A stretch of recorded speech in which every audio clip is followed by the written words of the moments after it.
Hello friends, welcome to the new episode of my channel. আমি Prince এবং একটা latest update নিয়ে চলে এসেছি এই ভিডিওতে। একদম প্রথমে একটা গানের রিভিউ করবো। গানটার নাম হচ্ছে Jaragandi from the movie game changer. তো এটা রামচরণের আপকামিং সিনেমা হতে চলেছে, যেটা প্রথম গান আজকে আসছে। তো গানটা কেমন লাগলো সেটা নিয়ে বেসিক্যালি কথা বলবো। তো এই সিনেমার ডাইরেক্টর হচ্ছে শঙ্কর। এবার শঙ্করের যে সিনেমা আপনারা প্রথম থেকে ফলো করে থাকেন, দেখবেন শঙ্করের সিনেমায় গান খুব বড় স্কেলে শ্যুট করা হয়। তবে সেই গানগুলো শুনতেও খুব ভালো লাগে, মজা লাগে। যেমন আইতে একটা গান ছিল ইসাকতারি বলে, দেখবেন গানটার মধ্যে রোবটিক অনেক ব্যাপার স্যাপার ছিল, আমাদের মনে আছে কিনা জানি না। গানটা মানে শুনে একটা আলাদা মজা ছিল, যে খুব ভালো সুর তা কিন্তু নয়, ভিজুয়ালি এমন দেখতে লাগছে, গানটা শুনতে এমন লাগছে, আলাদাই মজা লাগছে। কিন্তু গানটার কিন্তু সুর কিন্তু আলটিমেটলি খুব আহামরি কিছু ছিল না, মজা লাগতো। তারপর ধরুন আমাদের রোবটের যে গানগুলো বেসিক্যালি থাকে, যেমন ধরুন আমি রোবট 2 এরই কথা বলছি। 2.0 একটা গান ছিল মেকানিক্যাল সুন্দরিয়ে। ওই গানটা কিন্তু খুব আহামরি কিছু গান না, কিন্তু গানটা দেখতে এত ভালো লাগছে, আলাদাই মজা কাজ করে। তো শঙ্করের সিনেমায় গান ভয়ঙ্কর স্কেলে শ্যুট করা হয়, দেখতে ভয়ঙ্কর ভাবে করে, এবং ভিজুয়ালি কিছু এমন কিছু করার চেষ্টা করে যে এর আগে কখনো করা হয়নি। দেখবেন শঙ্করের সিনেমার গানগুলো আপনারা প্রথম থেকে যদি ফলো করে থাকেন তাহলে বুঝতে পারবেন। তো সেই লেভেলটা কি ম্যাচ করতে পারলো জারাগান্ডি সংটা? তাহলে দেখুন গানটা কিন্তু শুনে আপনার প্রথমবার গানটা একদম ভাল লাগবে না।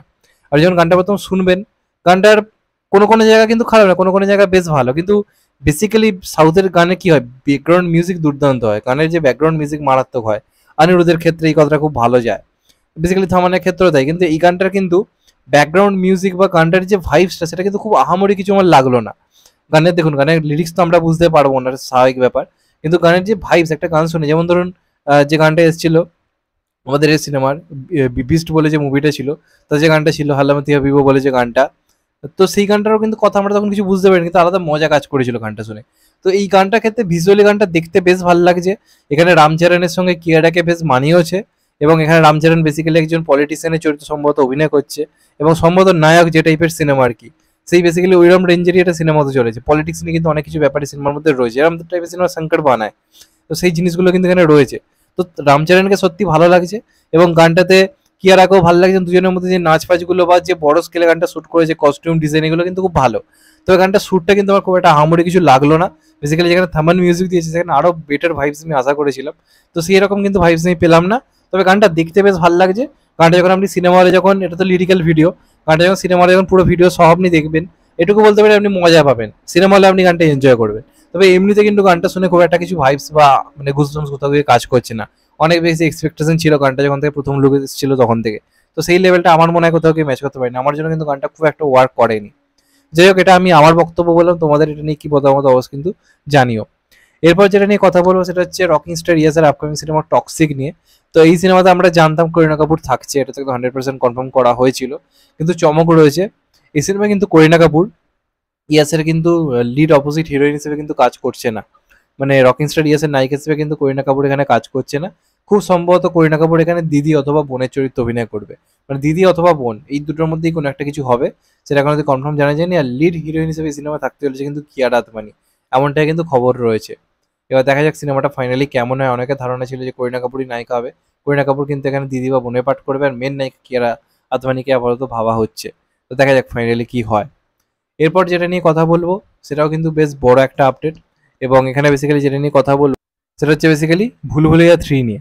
তো ভুলভুলাইয়া 3 তো জোর কদমে কাজ চলছে, এবং আমরা জানি দিওয়ালিতে এটা রিলিজের প্ল্যানিং রয়েছে। তো যে কারণে কিন্তু দ্রুততমভাবে শুটিং করা হচ্ছে। অলরেডি আমরা দেখেছিলাম বিদ্যাবালান থেকে শুরু করে তৃপ্তি তিমড়ি এবং কার্তিক আরিয়ান এটার রীতিমতো শুটিং স্টার্ট করেছে। স্টেশনে একটা শুটিং রীতিমতো ভাইরালও হয়েছিল। এবং এখানে আমরা যেটুকু খবর পাচ্ছি, ভুলভুলাইয়া 2 যে স্কেলের কাজ ছিল, ভুলভুলাইয়া 3 তার থেকে আরও স্কেলটা বাড়িয়ে দেওয়া হয়েছে, অনেক বেটার স্কেলে করা হচ্ছে। সেটা তো মঞ্জুরিকাকে ফিরিয়ে আনা হয়েছে, তাতেই আমরা বুঝতে পারছি যে বিরাট বড় কিছু তারা ভেবেছে। এবার কতটা সেটাকে এক্সিকিউট করতে হবে তার উপর অনেক কিছু ডিপেন্ড করছে, এবং এটা এলে ভালো কালেকশন করবে। কারণ ভুলভুলাইয়া 2 নিয়ে প্রচুর কন্ট্রোভার্সি হয়েছিল, তাও ভালো চলেছিল। আর এটার ক্ষেত্রে লোকে অলরেডি কার্তিক আরিয়ানকে পছন্দ করে নিয়েছে ওই চরিত্রটাতে, তো স্বাভাবিকভাবে একটা এক্সপেকটেশন রয়েছে। তো এটার যেটা আপডেট এই মুহূর্তে এসছে, এটা কিন্তু ফার্স্ট শিডিউল যে শুটিং সেটা কিন্তু কমপ্লিট হয়ে গেছে, এবং সেকেন্ড শিডিউলের যে শুটিংটা সেটা খুব শীঘ্রই স্টার্ট হবে। তো দেখা যাক কবে থেকে হয়। তো এটা কিছু বেসিক্যালি ভুলভুলাইয়া 3 থেকে আপডেট এখন উঠে আসছে। তো দেখা যাক ফাইনালি কি হয়। আর লাস্ট যেটা নিয়ে কথা বলবো সেটা হচ্ছে মির্জা ট্রেলার রিলিজ ডেট। তো Mirza trailer release date finally একটা অন্য ঠিক ছিল আর কি, সেটা আবার চেঞ্জ করা হয়েছে। প্রথমে ঠিক ছিল মির্জা ট্রেলার আসবে হচ্ছে 30শে মার্চ। বেশ কদিন আগে অঙ্কুশের তরফ থেকে একটা পোস্টার ছাড়া হয়েছিল, সেটা আমরা রিভিউ করেছিলাম, সবাই বন্ধুক নিয়ে দাঁড়িয়ে ছিল। সেখানে দেখবেন রিলিজ ডেট লেখা ছিল 30শে মার্চ। তো তারপর যেটুকু জানা যাচ্ছে 30শে মার্চ ট্রেলার আসছে না, তার পেছনে বড় একটা কারণ হচ্ছে সেন্সর বোর্ডের নানা রকম প্রবলেম ছিল, যে কারণে 30 তারিখ রিলিজ করার সার্টিফিকেট পায়নি, ওটা একটা কারণ। আর সেকেন্ড হচ্ছে প্রথমে রিলিজ করার প্ল্যান ছিল মির্জা হচ্ছে 9 তারিখে, সেক্ষেত্রে 30 তারিখ মানে হাতে 10 দিন ঠিক আগে তারা ট্রেলার আনার প্ল্যান করেছিল, কিন্তু এখন মির্জার রিলিজ ডেট করে দেওয়া হচ্ছে 10 তারিখে, অর্থাৎ যেদিন বিএমসিএম ময়দান আসছে একই দিনে কিন্তু মির্জাও আসতে হয়েছে, দেখবেন বুকমাইশো গিয়ে 10 তারিখই করে দেওয়া হয়েছে। তো যে কারণে 10 দিনের হিসাব রেখে 31 তারিখে কিন্তু ট্রেলার আনা হচ্ছে।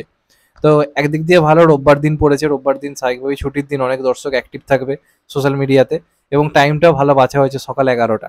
তো যথেষ্ট একটা ভালো টাইম, ওই টাইমে লোকের যথেষ্ট পরিমাণে এক্সাইটেড থাকে, যথেষ্ট পরিমাণে অ্যাক্টিভও থাকে।